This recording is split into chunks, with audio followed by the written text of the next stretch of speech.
It's finally happening. After months of bureaucracy, the campground is finally getting a water well. This has been one of several hurdles preventing me from opening the business, so I'm really happy to get started on this. I had done some work ahead of time to clear the field for these guys, but they did a little more work to create a trench for removing the drilling materials. Next, they had to level out the truck, which has these really handy hydraulic leveling jacks. Then it was time to raise the tower.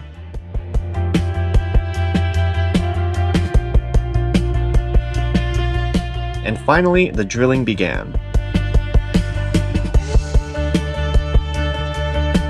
As you can see here, one of the workers operates the drill while the other removes the material that comes out of the hole.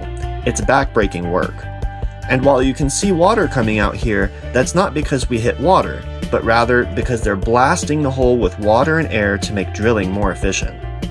In fact, after a couple of hours of drilling, we hadn't hit water yet, and I have to admit I was a little worried we wouldn't find any, because after all, it's not a guarantee.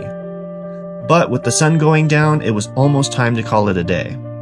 I gotta give these guys props though, they worked their butts off past sunset, and all I had to do was fly the drone around from the comfort of my RV. The rig spent the night at the campground, rent-free of course, so we could get back to it the next day. And shortly into the second day, we hit water. Water was hit at around 50 feet, and again at a second spot just a little deeper. In total, we drilled to a depth of 160 feet with an expected output of around 10 gallons per minute. Now tomorrow, we'll start working on a second well for our RV sites, which should have a much higher output. Fingers crossed.